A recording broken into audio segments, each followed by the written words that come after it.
Selamat berjumpa kembali dalam layanan audio Sahabat Seperjalanan. Hari ini adalah hari Kamis 22 Desember 2022. Tema renungan saat teduh kita dengan judul Dihambat Tetap Sukses. Dihambat tetap sukses. Firman Tuhan terambil dalam Yohanes 12 ayat yang ke-19. Demikian bunyi firman Tuhan. Maka kata orang-orang Farisi kepada orang lain, kepada yang lain, kamu lihat sendiri bahwa kamu sama sekali tidak berhasil. Lihatlah, seluruh dunia datang mengikuti dia atau mengikuti Yesus. Mari kita berdoa. Bapa yang di dalam sorga, biarlah kami belajar dari kehidupan Tuhan Yesus.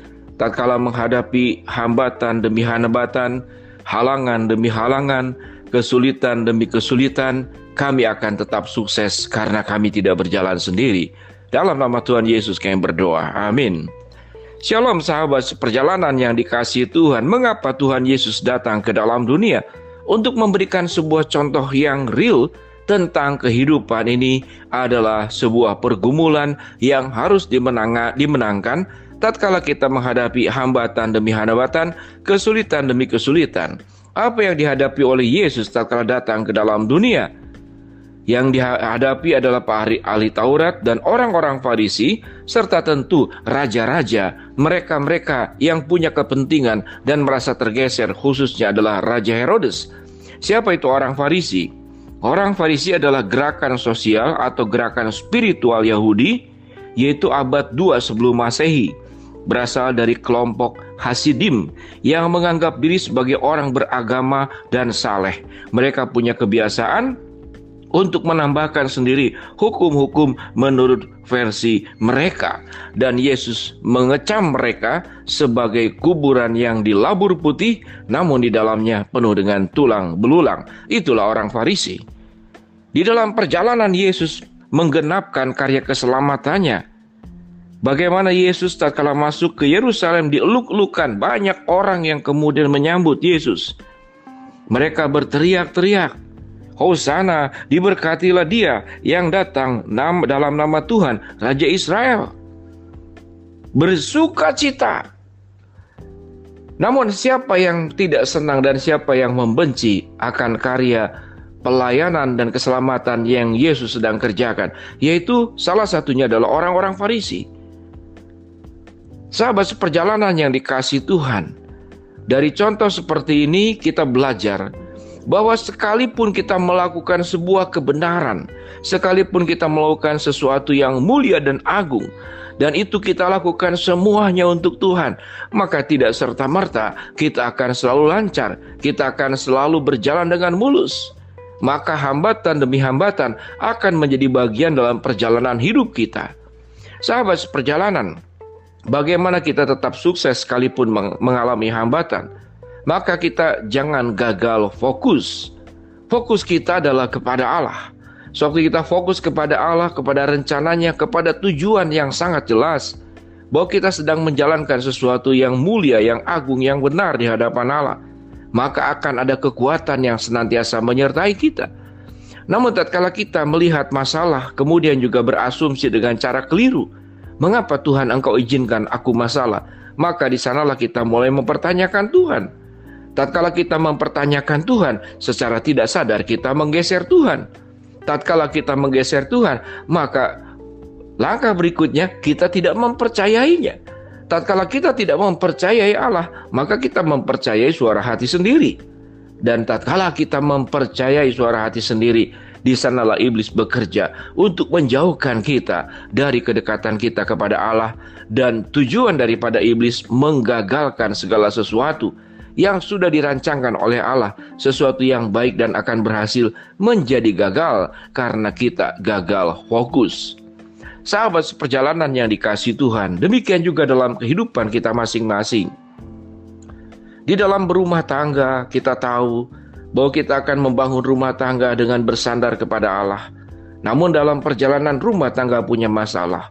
Dalam bekerja pun demikian. Kita punya mimpi, punya idealisme dalam bekerja, kemudian kita menghadapi hambatan. Dalam berrelasi bermasyarakat, kita juga mengalami hambatan. Kemudian juga di dalam banyak masalah-masalah kehidupan kita. Kita mengalami mungkin musibah, persoalan, sakit, penyakit, halangan demi hambatan. Kita dihianati, difitnah. Kita bertemu dengan farisi-farisi di dalam versi-versi yang berbeda pada zaman ini. Fokus kita akan kemana? Apakah kita akan menjadi pribadi yang gagal fokus? Kita belajar dari Tuhan Yesus. Fokus Tuhan Yesus adalah menuju salib, bukan menuju mahkota. Tatkala fokus Yesus menuju salib, maka tahu dengan jelas bahwa dari kelahiran sampai meninggalnya, maka akan diikuti dan disertai dengan berbagai macam kesulitan, penderitaan, hambatan, tantangan, hinaan, olok-olok, fitnah, dan berupaya untuk membunuh. Dan memang pada akhirnya Yesus disalibkan. Dari terlahir, manusia berupaya untuk membunuh Yesus sampai benar-benar Yesus mati tersalib. Bukan karena Yesus tidak berdaya, namun karena jalan keselamatan di dalam rancangan Allah harus melewati semuanya itu. Dan Yesus mengalami kemenangan, sehingga maut itu tidak berkuasa lagi untuk menyentuh hidup kita. Sahabat perjalanan yang dikasihi Tuhan, tatkala kita belajar kebenaran firman Tuhan, mendalaminya, menghayatinya, lalu kemudian menghidupinya, maka kita akan menjadi orang-orang yang pemenang. Tatkala kita orientasi hanya berbicara kepada mahkota, bahwa hidup ini ada salibnya masing-masing, maka kita akan menjadi pribadi yang lemah. Namun tatkala kita paham bahwa setiap kehidupan kita akan melewati salib-salibnya masing-masing. Kalau Tuhan Yesus menanggung salib di Golgota, mungkin kita menanggung salib dalam bentuk yang berbeda. Kita mengalami berbagai macam penganiayaan, ketidakadilan, kemudian dimanfaatkan, ditindas, ditekan, apapun bentuknya.